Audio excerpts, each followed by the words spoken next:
నమస్తే.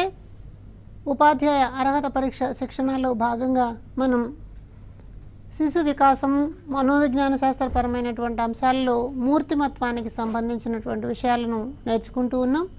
మూర్తిమత్వ సిద్ధాంతాలను గురించి, మూర్తిమత్వ నిర్ధారణ కోసం ఉపయోగించే పరీక్షా విధానాలను గురించి తెలుసుకున్నాం. ఒక వ్యక్తి సమర్థవంతమైన మూర్తిమత్వంతో ఉన్నాడు అని అంటే అతడు శారీరకంగా, మానసికంగా ఆరోగ్యవంతుడుగా ఉన్నాడు అని భావించవచ్చు అని మనోవిజ్ఞాన శాస్త్రం తెలియజేస్తోంది. కాబట్టి ఒక వ్యక్తి తనలో ఉన్నటువంటి శక్తి సామర్థ్యాలను, తన నైపుణ్యాలను, అనుభూతులను, అభిరుచులను, వైఖరులను అన్నింటినీ సమర్థవంతంగా వినియోగించుకుంటూ తన చుట్టూ ఉన్నటువంటి పరిసరాలతో సర్దుబాటు చేసుకుంటూ జీవనయాత్ర గడపగలిగినటువంటి సామర్థ్యాన్ని మనం మానసిక ఆరోగ్యము అంటాం. మానసికంగా ఆరోగ్యవంతుడుగా ఉన్నటువంటి వ్యక్తి ఆలోచన ధోరణులు, పనులు అన్నీ కూడా ధనాత్మకంగా, సమాజ ఆమోదయోగ్యంగా ఉంటాయి. అంచేత మానసిక ఆరోగ్యంగా పిల్లలను తీర్చిదిద్దాలి అని అంటే వారికి శారీరక శిక్షణతో పాటు మానసిక శిక్షణ కూడా పాఠశాలల్లో ఇవ్వాల్సిన అవసరం ఉంది అని ఈ విభాగంలో మనం తెలుసుకుంటాం. కాబట్టి తన సామర్థ్యాలను, శక్తియుక్తులను, నైపుణ్యాలను ఫలవంతంగా వినియోగించుకుంటూ ఒత్తిడి లేకుండా సవాళ్లను ఎదుర్కొంటూ సమాజ నిర్మాణంలో పాల్గొనడానికి చేసే ప్రయత్నంగా మనం మానసిక ఆరోగ్యాన్ని చూస్తాం. అంటే మానసిక ఆరోగ్యవంతుడు ఎలా ఉంటాడని చూసినప్పుడు మంచి సానుకూల దృక్పథం కలిగి తన జీవిత అవసరాలను తీర్చుకోవడం కోసం ప్రయత్నం చేస్తూ ఉంటాడు. కాబట్టి ఎలాంటి సవాళ్ళు ఎదురైనా కూడా సానుకూల దృక్పథంగా ఉంటాడనమాట. అంచేత సత్ఫలితాలను సాధించడానికి అవకాశం కలుగుతూ ఉంటుంది. అయితే మానసిక ఆరోగ్యం గురించి రకరకాల మనోవైజ్ఞానికుల అభిప్రాయాలు ఎలా ఉన్నాయో పరీక్ష దృష్ట్యా చూద్దాం. తనలో ఉన్నటువంటి సహజ శక్తులను ఉపయోగించుకుంటూ సంతృప్తిగా జీవించడాన్ని మానసిక ఆరోగ్యం అనవచ్చు అని చెప్పాడు స్టెర్న్ అన్న మనోవైజ్ఞానికుడు. అంటే ఒక్కొక్క వ్యక్తిలోనూ కొన్ని సహజ సామర్థ్యాలు ఉంటాయి, కొన్ని నైపుణ్యాలు ఉంటాయి. వాటి మేరకు కాంక్షా స్థాయిని ఏర్పరచుకుని పనిచేసినట్లయితే సంతృప్తిగా జీవించడానికి వీలవుతుంది అన్నది ఈ నిర్వచనం యొక్క ఉద్దేశం. అలాగే తన చుట్టూ ఉన్నటువంటి పరిసరాలని స్పష్టంగా పరిశీలించుకుని చురుకుగా అవగాహన చేసుకోవడం ద్వారా సర్దుబాటు చేసుకోగలిగిన సామర్థ్యాన్ని మానసిక ఆరోగ్యం అనవచ్చు అంటారు జహోదా మనోవైజ్ఞానికులు. అంటే పరిసరాలన్నింటినీ అర్థం చేసుకోవడం, చుట్టుపక్కల ఉన్నటువంటి వనరులు ఏమిటి, చుట్టుపక్కల ఉన్నటువంటి మానవ వనరులు ఏంటి, ఇతర ఆర్థికపరమైన వనరులు ఏంటి, సౌకర్యాలు ఏమిటి, ఇవన్నీ అర్థం చేసుకుని తన అవసరాలకు వినియోగించుకుని సుఖంగా జీవించడానికి చేసే ప్రయత్నంలాగా మానసిక ఆరోగ్యాన్ని తెలియజేస్తున్నాడు జహోదా. అలాగే బెర్నార్డ్ మనోవైజ్ఞానికులు ఏమంటున్నారంటే ప్రతిరోజు మనకి నిత్య జీవితంలో రకరకాలైనటువంటి పరిస్థితులు, సవాళ్ళు ఎదురవుతూ ఉంటాయి. వీటన్నిటినీ అధిగమించడానికి కావలసినటువంటి మానసిక శక్తిని మనం మానసిక ఆరోగ్యం అనవచ్చు అంటున్నారు. కాబట్టి పరిస్థితులను, సవాళ్లను ఎదుర్కోగలిగిన శక్తే మానసిక ఆరోగ్యము అన్నది బెర్నార్డ్ యొక్క ఉద్దేశం. కాబట్టి ఎగ్జామ్ దృష్ట్యా ఈ 3 నిర్వచనాలని జాగ్రత్తగా చూడాలి. మానసిక ఆరోగ్యము అనంటే చుట్టూ ఉన్న పరిసరాలతో సర్దుబాటు చేసుకుంటూ సానుకూల దృక్పథం కలిగి జీవించే వ్యక్తిత్వము అని మనం సమగ్రంగా అర్థం చేసుకోవచ్చు. ఇలాంటి మానసిక ఆరోగ్యం అన్నటువంటి అంశాన్ని కొంచెం విస్తృత కోణంలో చూసినప్పుడు సిగ్మండ్ ఫ్రాయిడ్ ప్రవేశపెట్టినటువంటి మనోవిశ్లేషణ విధానంలో మానసిక ఆరోగ్యం మానసిక అనారోగ్యానికి దారితీసినటువంటి పరిస్థితులప్పుడు ఏం చేయాలి అన్నది తెలుస్తుంది. ఎందుకు మానసిక పరమైనటువంటి అనారోగ్యాలు కలుగుతాయి అంటే సర్దుబాటు స్వభావం లేకపోవడం, సామర్థ్యాలకు మించి కోరికలు ఉండడము, తర్వాత ధనాత్మక దృక్పథం బదులుగా రుణాత్మకమైనటువంటి ఆలోచనలు చేయడం, ఇలాంటివన్నీ మానసిక అనారోగ్యానికి కారణాలు అవుతాయి. ఇలాంటి మానసిక అనారోగ్యాలకు పూర్వకాలంలో చాలా దారుణమైనటువంటి శిక్షలు ఉండేవి. వాళ్ళని మనం పిచ్చివాళ్ళు అంటున్నాం. రోడ్ల మీద తిరిగే రకరకాల మనుషులు కనిపిస్తారు. ఇలాంటి వాళ్ళకి మానసిక అనారోగ్యాలు ఉంటాయి. ఈ అనారోగ్యాల్లో చాలా క్రూరమైనటువంటి శిక్షణలు ఉండేవి. ఇప్పటికి కూడా మనం కొన్ని ప్రాంతాల్లో పిచ్చిపట్టినటువంటి వాళ్ళని వాళ్ళు దైవ ప్రదేశాల్లో ఉంటూ ఉంటారు. అక్కడ వాళ్ళని చాలా శారీరకంగా బాధ పెట్టేటువంటి ప్రయత్నాలు కనిపిస్తూ ఉంటాయి. వీటన్నిటి గురించి గమనించినటువంటి పీనల్ అన్న మనోవైజ్ఞానికుడు మానసిక చికిత్సా విధానంలో మానవతావాదం ఉండాలి అని చెప్పన్నాడు. అంటే వారు కూడా మనుషులే, మానసికమైనటువంటి అశాంతి వలన అలాంటి స్థితికి చేరారు అన్నది ఇక్కడ ఉద్దేశం. అయితే ఇక్కడ పరీక్షలో కొన్ని ముఖ్యమైన అంశాలను మనం దృష్టిలో ఉంచుకోవాలి. మానసిక ఆరోగ్యము అన్న చాలా అవసరం. Across the country, across the world అందరికీ కూడా హెల్త్ అండ్ వెల్ బీయింగ్ అంటాం. ఆరోగ్యం ఉండాలి, శ్రేయస్సు ఉండాలి.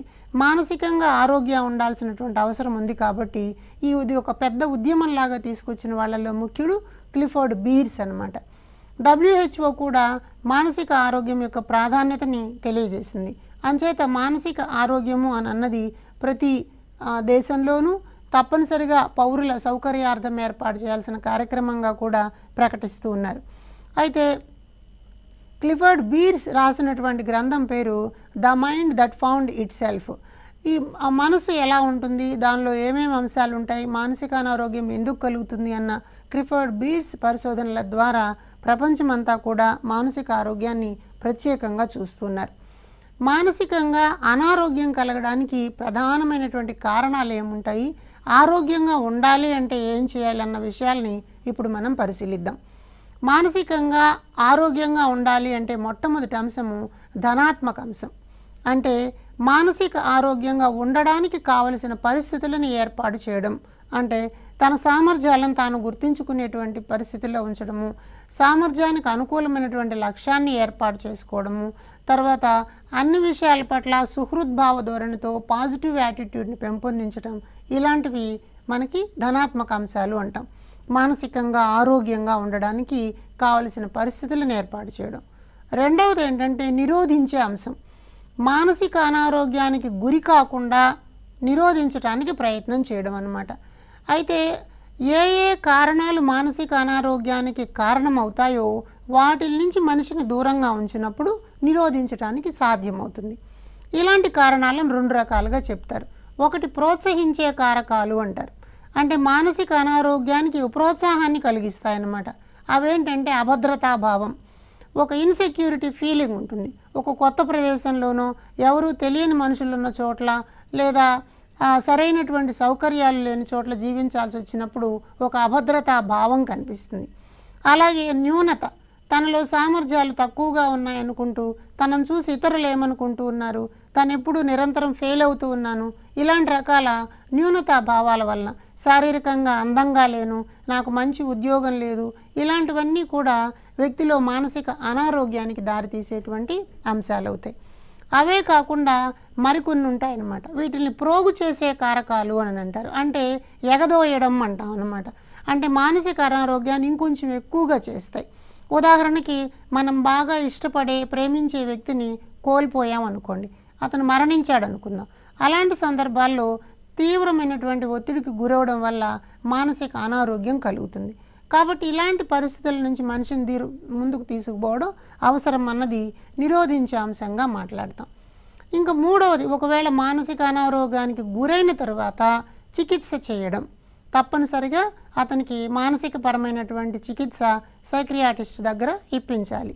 అయితే దానికన్నా ముఖ్యం ఏమిటి అని అంటే అసలు మానసిక అనారోగ్యం కలగకుండా చూడడం అన్నది చాలా ఇంపార్టెంట్.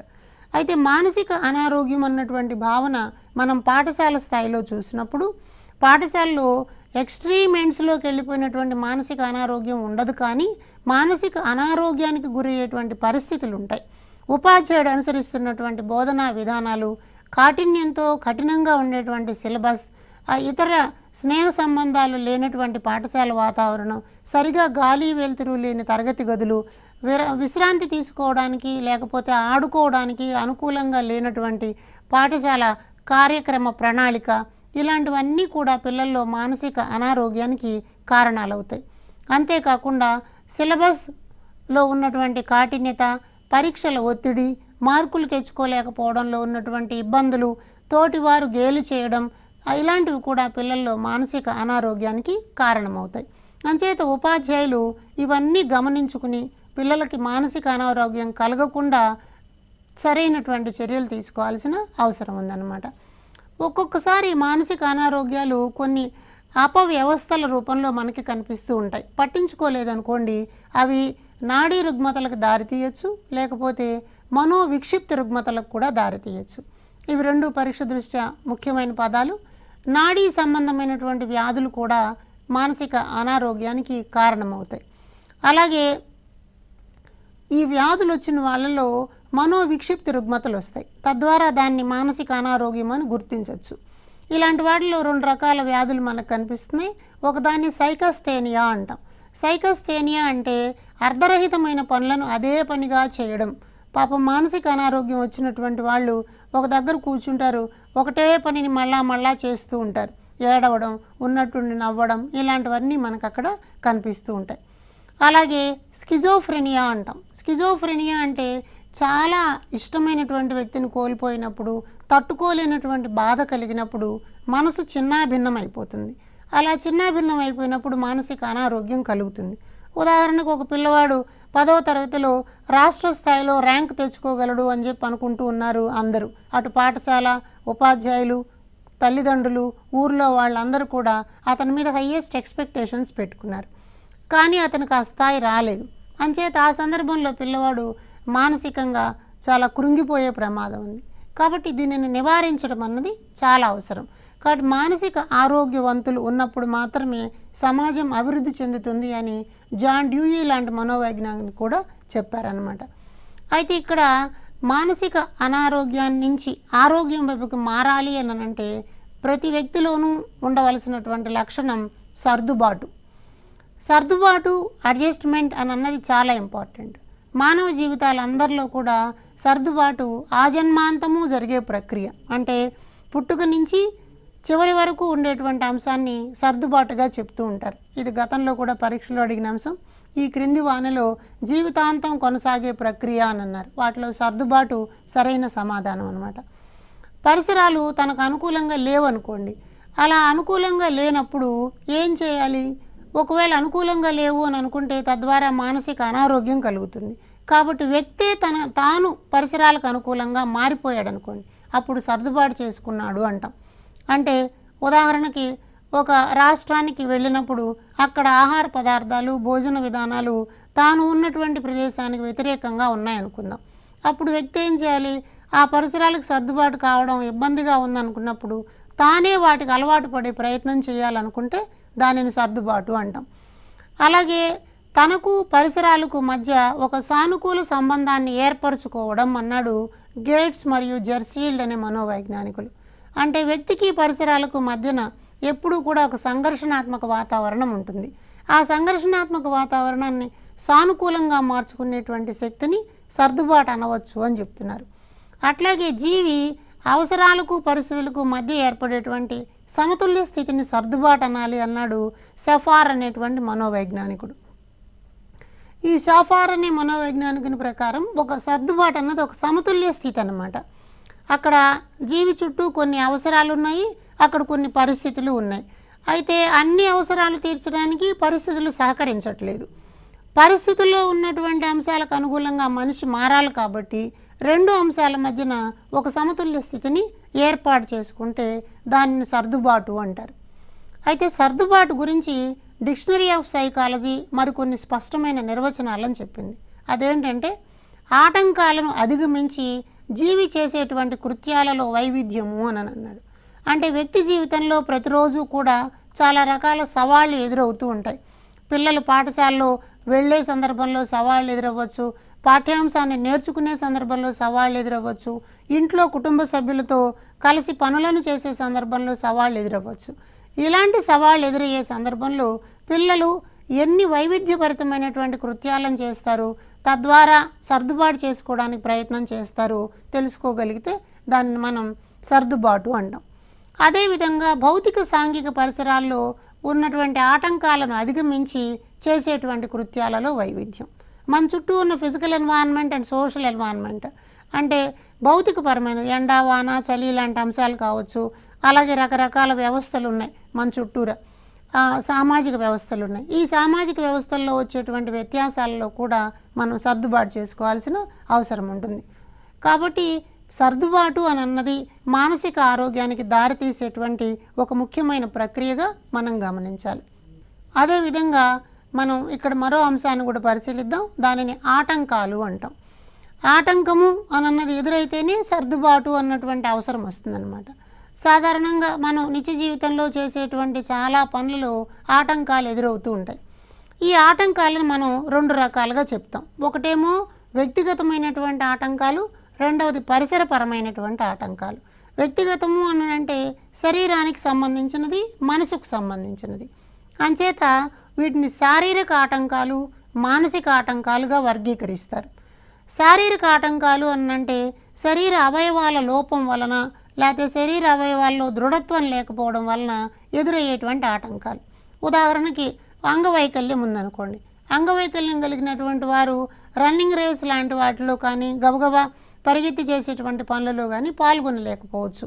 లేదా చెయ్యి సరిగా లేని వాళ్ళు, దృష్టిలోపం ఉన్నటువంటి వాళ్ళు, ఇలా శారీరకమైనటువంటి వైకల్యాల వల్ల మనం కొన్ని రకాల ఆటంకాలని ఎదుర్కొంటాం. అలాగే మానసిక పరమైన ఆటంకాలు. కొంతమందికి ప్రజ్ఞ ఐక్యూ అన్నాం కదా, ఇంటెలిజెంట్ కోషంట్, అది తక్కువగా ఉండొచ్చు.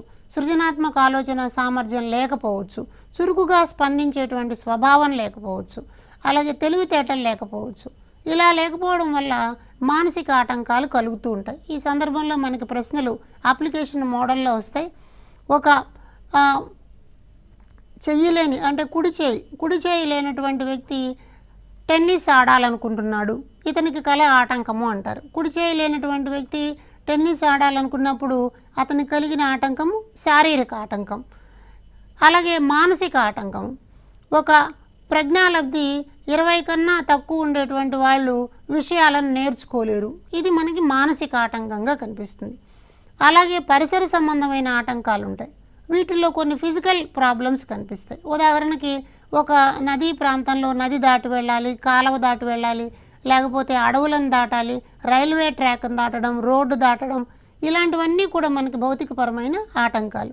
అందుకని ప్రభుత్వాలు పాఠశాలల్ని ఏర్పాటు చేసేటప్పుడు భౌతిక ఆటంకాలు లేకుండా పిల్లలకు అందుబాటు దూరంలో ఉండేలాగా పాఠశాల ఉండాలి అని చెప్పి మనకి DPEP జిల్లా ప్రాథమిక విద్యా పథకము అన్న పథకంలో ప్రతిపాదించారు. అంచేత ప్రతి కిలోమీటర్ లోపల ఒక పాఠశాల ఉండడం అన్నది జరుగుతోందన్నమాట. అలాగే సామాజిక ఆటంకాలు. ఇప్పటికి కూడా సమాజంలో చాలా రకాలైనటువంటి దురాగతాలు కనిపిస్తాయి. అంటే లింగ వివక్షత కలిగి ఉండడం, ఆడపిల్లల పట్ల చిన్నచూపు చూడడం, అలాగే కులాలు మతాల మధ్య అంతరాలు ఉండడం, సామాజికంగా రకరకాల కట్టుబాట్లు, ఆచార వ్యవహారాల పేరిట జరిగేటువంటి ఇబ్బందులు, ఇవన్నీ కూడా సామాజిక ఆటంకాలుగా కనిపిస్తాయి. అంచేత ఈ రకపు ఆటంకాలను అధిగమించినట్లయితే సర్దుబాటు చేసుకోవడానికి వీలవుతుంది. ఒకవేళ అధిగమించలేకపోతే ఏమవుతుంది అని చూసినప్పుడు, అధిగమించలేకపోతే వచ్చేటువంటి పరిస్థితిని సంఘర్షణ అంటాం. ఇది కూడా మన పరీక్షలో ముఖ్యమైనటువంటి అంశం. సంఘర్షణ అనేది ఎందుకు వస్తుంది? ఉదాహరణకి ఆటంకము అనుంది. ఒక పిల్లవాడు ఒక మంచి పాఠశాలలో చేరాలనుకున్నాడు, కానీ ఆ పాఠశాలకు వెళ్ళాలి అని అంటే ఒక నదిని దాటి వెళ్ళాలి, సౌకర్యాలు సరిగా లేవు. అలాంటప్పుడు ఏర్పడేటువంటి ఉద్వేగ స్థితిని సంఘర్షణ అంటాం. కాబట్టి 2 అంశాల మధ్యన ఏర్పడే మానసిక ఉద్వేగ స్థితి అని అన్నాడు డగ్లస్ మరియు హాలండ్ అనే మనోవైజ్ఞానికులు. కాబట్టి సంఘర్షణ అన్నదాన్ని మనం ఎలా అర్థం చేసుకోవాలి? 2 అంశాలు ఉన్నప్పుడు ఆ 2 అంశాల మధ్యలో ఏదో ఒక దాన్ని ఎంపిక చేసుకునే సందర్భాల్లో వచ్చేటువంటి ఒక ఉద్వేగపరమైనటువంటి స్థితి, దానిని మనం సంఘర్షణ అంటాం. ఉదాహరణకి టెట్ ఉందనుకోండి. టెట్లో పేపర్ 1 రాయడమా, పేపర్ 2 రాయడమా, BED వాళ్ళకి పేపర్ 2 కూడా అవకాశం ఇచ్చారు కదా, 2 రాయాలి అని అనుకుంటాం. రెండిటికి సంసిద్ధత చెందాలి అన్నప్పుడు, రెండిటికి రెడీ అవ్వాలన్నప్పుడు చాలా కష్టంగా కూడా అనిపిస్తుంది. ఇలాంటి స్థితిని మనం మానసిక ఉద్వేగ స్థితి అంటాం. అలాగే ఎక్కువ విరుద్ధమైనటువంటి కోరికల వల్ల ఏర్పడేటువంటి స్థితి అన్నాడు లెహ్నర్. అంటే ఎక్స్ట్రీమ్ ఎండ్స్లో ఆలోచించినప్పుడు, విరుద్ధమైనటువంటి కోరికలు ఉన్నప్పుడు సంఘర్షణ వస్తుంటుంది. మన దగ్గర తక్కువ డబ్బులే ఉంటాయి, కానీ ఎక్కువ ఖరీదైనటువంటి మొబైల్ ఫోన్ కొనాలనుకుంటూ ఉంటాం. అది సాధ్యం కాదు. తక్కువ రేట్లో ఉన్న ఫోన్ కొనుక్కోవడానికి ఇష్టం ఉండదు. కాబట్టి ఇక్కడ కలిగేటువంటి స్థితిని మనం సంఘర్షణ అని చెప్పచ్చు అంటారు మనోవైజ్ఞానికులు. ఈ సంఘర్షణలు ఎలా ఉంటాయన్నది మనకి పరీక్ష దృష్ట్యా చాలా ప్రధానమైంది. ప్రతి టెట్లో కానివ్వండి, టీచర్ రిక్రూట్మెంట్లో కానివ్వండి, దీని మీద ప్రశ్న తప్పనిసరిగా వస్తూ ఉంటుంది. ఈ సంఘర్షణ మనం ఇలా చూడొచ్చు. ఉపగమ సంఘర్షణ అంటే రెండు మనకి నచ్చినవే అవుతాయి. ఈ రెండు కావాలి అని అనుకున్నప్పుడు వాటిల్లో ఒకటి తీసుకోవాల్సి వస్తే దానిని మనం ఉపగమ సంఘర్షణ అంటాం. అంటే మీకు కొత్త డ్రెస్ కావాలన్నా మొబైల్ ఫోన్ కావాలన్నా అన్నప్పుడు కొత్త డ్రెస్సు మొబైల్ ఫోన్ రెండూ కావాలి అన్నప్పుడు ఏది ఎంపిక చేసుకోవాలన్న దగ్గర ఇలాంటి సంఘర్షణ వస్తుంది. అలాగే పరిహార సంఘర్షణ, రెండు వద్దు అని చెప్పేటువంటి స్థితుల్లో రెండు ఇష్టమే లేవు కానీ ఒకటి ఎంపిక చేసుకోక తప్పకపోతే దానిని పరిహార సంఘర్షణ అంటాం. మీకు ఇడ్లీ ఉప్మా రెండు టిఫిన్స్ చేసి పెట్టారు కానీ ఆ రెండు ఇష్టం లేదు, ఇడ్లీ ఇష్టం లేదు, ఉప్మా ఇష్టం లేదు, కానీ తప్పనిసరిగా ఆ వేళ అదే తినాల్సి వస్తే వాటిలో ఏదో ఒక దాన్ని ఎంపిక చేసుకునే దగ్గర కలిగే సంఘర్షణని పరిహార సంఘర్షణ అంటాం. అలాగే పరిహార, ఇష్టమైనది ఎంపిక చేసుకోవాలనుకుంటాం కానీ దాంట్లో ఒక నష్టం కూడా ఉంటుందన్నమాట. గులాబీ పువ్వుకి కింద ముళ్ళు ఉన్నట్టుగా అది ఇష్టమైనది తీసుకుంటాము కానీ దాంట్లో నష్టం కలిగిస్తుంది. ఇలాంటి రకాల అంశాలని మనం పరిహార అని అంటాం. అలాగే పరిహార, రెండు ప్రతికూల అంశాలు ఉంటాయి.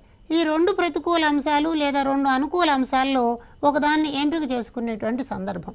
అంటే ఫర్ ఎగ్జాంపుల్ దూరంగా మనం ఉద్యోగం రావాల్సి వస్తుంది, లేకపోతే అక్కడ జీతం కూడా ఎక్కువగా ఉంటుంది. అంటే ప్రతికూలము ఉంది, అనుకూలం ఉంది, అలాంటివి ఎంపిక చేసుకోవడం అన్నమాట. దానిలో ఒక ప్రతికూల అంశం, ఒక అనుకూల అంశం. జీతం ఎక్కువ వస్తున్నది ప్రతికూలము, అనుకూలము, దూరంగా వెళ్ళాల్సి రావడం ప్రతికూలము. కాబట్టి అలాంటి స్థితుల్లో ఏర్పడేటువంటి సంఘర్షణని మనం పరిహార సంఘర్షణ అంటాం. కాబట్టి పరీక్షలో ఈ అంశాల మీద వస్తాయి కాబట్టి ఉదాహరణలను జాగ్రత్తగా పరిశీలించి సమాధానాలు రాసే ప్రయత్నం చేయాలి. కాబట్టి వీలైనన్ని ఎక్కువ ప్రాక్టీస్ పేపర్లు చూడండి. ఈ సంఘర్షణల మధ్యన సమాధానం రాయడానికి వీలవుతుంది. అంటే కొంచెం తరచి చూడాలి, లేకపోతే కన్ఫ్యూజ్ అయ్యి తప్పు సమాధానాన్ని గుర్తించే ప్రమాదం కూడా ఇక్కడ మనకి ఉందన్నమాట.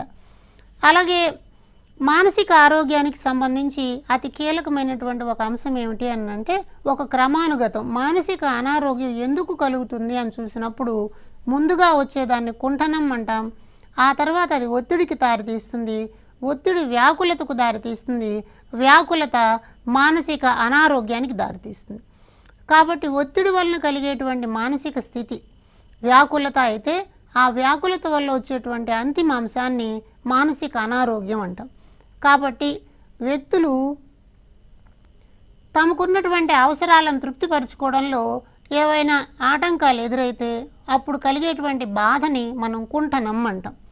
కుంఠనం అంటే ప్రాథమికంగా జరిగినటువంటి ఒక బాధ, ఒక బాధాకరమైనటువంటి స్థితి.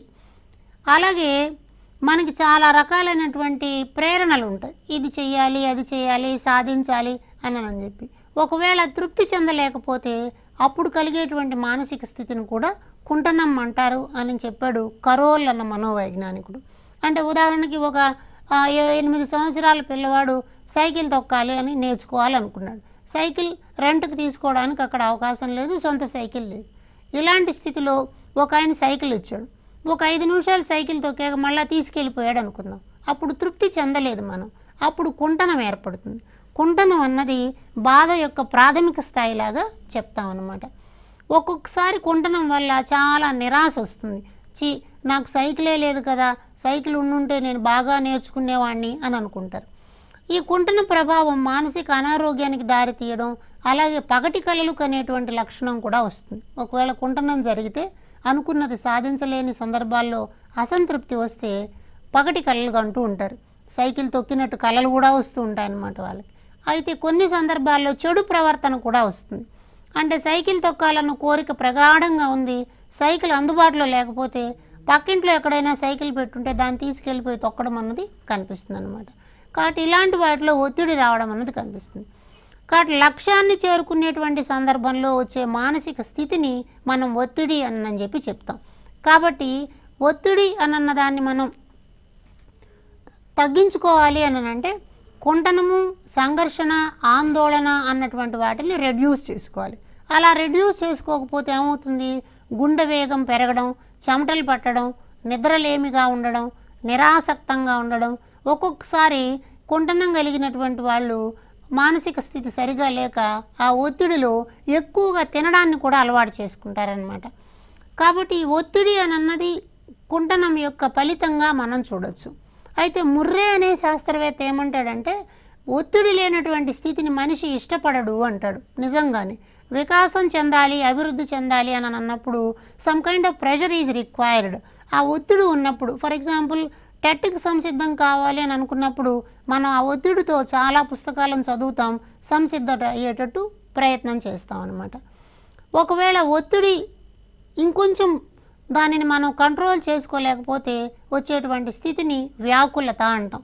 అంటే అక్కడ చాలా టెన్షన్ హయ్యర్ లెవెల్లోకి వెళ్ళిపోతుంది, తద్వారా మానసిక అనారోగ్యం అన్నది కలుగుతుందన్నమాట. కాబట్టి ఇలాంటి స్థితిని మనం నిషేధించాలి అంటే, ఇలాంటి స్థితిని మనం నుండి బయటపడాలి అని అంటే సిగ్మండ్ ఫ్రాయిడ్ అన్న మనోవైజ్ఞానికుడు చాలా ముఖ్యమైనటువంటి అంశాన్ని చెప్పాడు. మన టెట్ పరీక్ష దృష్ట్యా కూడా ఇది చాలా ఇంపార్టెంట్. వీటిల్ని మనం రక్షక తంత్రాలు అంటాం, డిఫెన్స్ మెకానిజం. తప్పనిసరిగా ఇక్కడి నుంచి ఒక ప్రశ్న వస్తుంది. కీబోర్డ్ ఆధారంగా సమాధానం రాయడం చాలా తేలిక. ఇవన్నీ కూడా అప్లికేషన్ టైప్లో ఉంటాయి కాబట్టి జాగ్రత్తగా కీబోర్డ్ని దృష్టిలో పెట్టుకుని సమాధానం రాసే ప్రయత్నాన్ని చేయాలి. ఒకసారి రక్షక తంత్రాలు అంటే ఏమిటో చూద్దాం. ఎందుకు రక్షక తంత్రాలు పనికొస్తాయి? మానసిక అనారోగ్యం కలగకుండా వ్యక్తిని ఒత్తిడి నుంచి, కుంటనం నుంచి బయటకు తీసుకొచ్చి వ్యాకులత లేకుండా చేసి మానసిక ఆరోగ్యవంతునిగా మార్చడానికి ఇవి పనికొస్తాయి. అంచేత వీటిని రక్షక తంత్రాలు, డిఫెన్స్ మెకానిజం అంటారు. ప్రవేశపెట్టిన వారు సిగ్మండ్ ఫ్రాయిడ్. ఒకటోది చూద్దాం, దమనము అంటాం. దమనము అంటే బలవంతంగా మర్చిపోవడం. మనకి ఇష్టం లేనటువంటి అంశాలు ఏమైనా ఉంటే వాటిని మర్చిపోతాం, తద్వారా సంతోషంగా ఉండడానికి వీలు కలుగుతుంది. మనకి బాగా ఇష్టమైనటువంటి వ్యక్తి ఆ ఊరు నుంచి బదిలీ అయి వెళ్ళిపోయాడు, లేదా వేరే వ్యక్తిని పెళ్లి చేసుకుని వెళ్ళిపోయారు. వాళ్ళని మనం మర్చిపోయినట్లయితే సుఖంగా ఉండడానికి అవకాశం వస్తుంది. అలాగే ప్రక్షేపణం అంటాం. తాను చేసినటువంటి తప్పులను ఇతరులకు ఆపాదించేటువంటి ప్రయత్నం చేయడం. ఎవరైనా ఒక విద్యార్థి నువ్వు లెక్కల్లో ఎందుకు ఫెయిల్ అయ్యావు అంటే సార్ సరిగా దిద్దలేదు అని చెప్పి అంటాం. అంటే తాను తప్పు రాసాం అనకుండా సార్ దిద్దలేదు అని చెప్పి చెప్తాం అనమాట. అట్లాగే హేతుకీకరణం అంటాం. కుంటి సాకులతో సమర్థించుకునే ప్రయత్నం చేస్తాం అన్నమాట. నాకు ఆ రోజు సమయానికి బస్సు దొరుకుంటే నేను మంచి మార్కులు పొందేవాడిని అంటాం అన్నమాట. అంటే అట్లా మనం ఆపాదించేటువంటి ప్రయత్నంలో కుంటి సాకుని వెతుక్కుంటాం. విస్థాపనం అంటాం. విస్థాపనం అంటే లక్ష్యాన్ని మార్చుకోవడం. మనకి ఒక ఎదురుగుండా ఉన్నటువంటి లక్ష్యాన్ని వదిలేసి వేరే లక్ష్యం దగ్గరికి వెళ్తాం. ఉదాహరణకి స్కూల్లో టీచర్ కొట్టిన తర్వాత, లేదా ఆఫీసులో మన ఆఫీసర్ తిట్టిన తర్వాత ఇంటికి వెళ్ళి ఆ కోపాన్నంతా పిల్లల మీద, భార్య మీద చూపించటం అని కానుంటే ఇలాంటి దాన్ని మనం విస్థాపనం అంటాం. బాగా ఆటలో అవుట్ అయిన పిల్లలు ఏం చేస్తారు, బ్యాటుని నేలకేసి కొడతారు, లేదా నేలను గట్టిగా తంతారు. అంటే అలాంటి దాన్ని మనం విస్థాపనం అంటాం అనమాట. ఇతర అంశం మీద కోపాన్ని ప్రదర్శించడం అని చెప్పి చెప్తారు. అలాగే ప్రతిగమనం. ప్రతిగమనం అంటే వెనకకు తిరిగి ఆలోచించుకునే ప్రయత్నం చేయడం అంట. కొంతమందికి వెనక్కి వెళ్ళిపోతారు. అంటే వాళ్ళు చిన్నప్పుడు ఇలా ఉండాలి అని చెప్పి అనుకుంటూ ఉంటారు. కాబట్టి స్కూల్లో చేరి అలా అక్కడ చిన్నపిల్లల్లాగా ప్రయత్నించే ప్రయత్నం చేస్తారు. ఒకవేళ ఎవరైనా పెద్దవాళ్ళు కోపడ్డారనుకోండి, పెద్దవాళ్ళు కోపడితే ఏడవడం లాంటివి చిన్నపిల్లలు చేసే ప్రయత్నాలు. ఇలాంటి దాన్ని మనం ప్రతిగమనము అంటాం అనమాట. అంటే ఉదాహరణకి ఒక అధికారి కోపడ్డాడు అనుకోండి, ఆ ఆఫీస్లో పనిచేసేటువంటి వ్యక్తి చిన్నపిల్లల్లాగా ఏడిస్తే దాన్ని మనం ప్రతిగమనం అంటాం. తద్వారా తప్పించుకునే ప్రయత్నం చేస్తాం అనమాట. తర్వాత తదాత్మీకరణం. ఇది చాలా ముఖ్యమైనటువంటి రక్షక తంత్రం. చాలామంది ఏం చేస్తారంటే రోల్ మోడల్స్ని పెట్టుకుంటారు. ఆ రోల్ మోడల్స్ని తమలో చూసుకుంటారు. అంటే ఫర్ ఎగ్జాంపుల్ ఒక సినిమాలో హీరో విలన్లను కొడుతూ ఉన్నాడు అనుకోండి, వీడు తానే కొడుతున్నట్టు ఫీల్ అయిపోతాడు. లేదా ఒక కొడుకు మంచి మార్కులు సంపాదించి మంచి ఉద్యోగాన్ని పొందితే తండ్రి తానే ఉద్యోగాన్ని పొందినట్లుగా ఫీల్ అవుతూ ఉంటాడు. అలా ఇతరులలో తనను చూసుకోవడం, తనని ఇతరుల్లో చూసుకోవడం అన్నటువంటి స్వభావం ఉంటే దాన్ని తదాత్మీకరణం అంటాం. అలాగే పరిహారం అన్నటువంటి ఒక రక్షక తంత్రం ఉంటుంది. ఒక పని చేయలేనప్పుడు దానికి ప్రత్యామ్నాయంగా రెండవ పని చేస్తూ ఉంటారు. ఉదాహరణకి ఒక స్త్రీకి పిల్లలు లేరనుకోండి, ఆమె పిల్లల పట్ల చాలా ప్రేమ ఉంటే అందుకోసం స్కూల్లో టీచర్గా మారి ఆ కోరికను తీర్చుకుంటూ ఉంటారు. దీన్ని మనం ప్రత్యామ్నాయం లేదా పరిహారం తీసుకోవడం అంటాం. అలాగే స్వైర కల్పన. స్వైర కల్పన అంటే పగటి కలలు కంటూ ఉంటారు. సామర్థ్యాలు తక్కువగా ఉన్నటువంటి వాళ్ళు సామర్థ్యాన్ని ఎక్కువగా పొందడం కోసం ఉన్నాయి అని చెప్పి అనుకుని తాను 10వ తరగతి ఫస్ట్ క్లాస్లో పాస్ అయినట్టు, ఇంటర్మీడియట్లో చేరినట్టు, లేదా ఐఏఎస్ సీట్ సంపాదించినట్టు ఇట్లా పగటి కలలు కంటూ ఉంటారనమాట. ఇది కూడా సంతృప్తి చెందడానికి ఒక మార్గం. ఇలాంటి దాన్ని మనం స్వైరకల్పన అంటాం. అలాగే ఉపసంహారం అంటే దూరంగా ఉండడం. నాకెందుకులే అని చెప్పి దూరంగా ఉంటారు. అంటే ఒక ఆఫీసులో పనిచేస్తున్నటువంటి ఉద్యోగికి ఏదైనా వర్క్ అలాట్ చేస్తారు అని చెప్పి తెలిసినప్పుడు తాను ఆ రోజు సెలవు పెట్టడం, లేకపోతే ఆ సమావేశానికి దూరంగా ఉండడం ఇట్లాంటివి చేస్తారు. దీనిని మనం ఉపసంహారం అంటాం. అలాగే ఈ ఉదాత్తీకరణం అంటే మంచి వైపుకు మరలుతారు. ఇది కూడా ఒక రక్షక తంత్రం అన్నమాట. అంటే అక్కడ జరిగినటువంటి ఫలితాలు వ్యక్తిలో చాలా బాధని, ఆవేశాన్ని కలిగించినా ఆయన సమాజానికి చెడు చేయకుండా మంచి పని చేస్తాడు. ఉదాహరణకి ఒక వ్యక్తి ఒక అమ్మాయిని ప్రేమించాడు. ఆ అమ్మాయి వివాహం చేసుకోలేదు అనుకోండి. అప్పుడు ఈయన భగ్న ప్రేమికుడుగా మారిపోతాడు. కవిత్వం రాయడం, బొమ్మలు గీయడం ఇట్లాంటివి మొదలెడతాడు. అంటే మంచి వైపుకు మారడం అన్నది కనిపిస్తుంది. అలాగే మరొక రక్షక తంత్రాన్ని ప్రేరకం తారుమారు అంటాం. అంటే మనసులో ఒకటి ఉంటుంది, దానిని బయటకు వ్యక్తం చేస్తారు. ఫర్ ఎగ్జాంపుల్, మనకి ఒక స్వీట్ తినాలని కోరిక ఉంటే నాకు స్వీట్ తినాలని లేదు అని చెప్పి చెప్తారు. అలా చెప్పడాన్ని మనం ప్రేరకం తారుమారు చేయడం అంటాం. అలాగే మరొక రక్షక తంత్రం రాజీ ధోరణి. ఏర్పడినటువంటి సన్నివేశాల్లో మనకి సరైనటువంటి సమర్థత, సామర్థ్యాలు లేనప్పుడు అక్కడ మనం విజయం సాధించడం కోసం రాజీ ధోరణిని అవలంబిస్తాం. ఈ విధంగా సిగ్మండ్ ఫ్రాయిడ్ మానసిక ఆరోగ్యాన్ని పొందడానికి రకరకాల రక్షక తంత్రాలను ఉపయోగించడం ద్వారా మానసిక ఆరోగ్యం పొందవచ్చు అని చెప్పి చెప్పారు. కాబట్టి పరీక్ష దృష్ట్యా ఈ సంఘర్షణ అన్నటువంటి అంశంలోనూ అలాగే రక్షక తంత్రాలన్న అంశంలోనూ తప్పనిసరిగా ప్రశ్నలు వస్తాయి. కాబట్టి ఇక్కడ చూపించిన కీవర్డ్ ఆధారంగా మీరు ప్రశ్నని విశ్లేషించి సరైన సమాధానాన్ని గుర్తించేటువంటి ప్రయత్నం చేయండి. అలాగే మోడల్ పేపర్స్లో ఉన్నటువంటి ఉదాహరణల్ని స్టడీ చేయండి. ప్రధానంగా మనకి 2 అంశాల మధ్య కన్ఫ్యూజన్ వస్తుంది. ప్రక్షేపణం, హేతుకీకరణం ఇవి 2 దగ్గరగా ఉంటాయి. కాబట్టి కొంచెం జాగ్రత్తగా సమాధానాన్ని రాయాల్సిన అవసరం ఉంది. కాబట్టి మనం ఈ మూర్తిమత్వ పాఠంలో మూర్తిమత్వ సిద్ధాంతాలు, మూర్తిమత్వాన్ని అంచనా వేసేటువంటి పద్ధతులు, అలాగే మానసిక ఆరోగ్యం గురించిన విభిన్న విషయాలను తెలుసుకున్నాం. వీటి ద్వారా పరీక్షలో మంచి మార్కులు పొందడానికి మనకు అవకాశం కలుగుతుంది. ధన్యవాదాలు.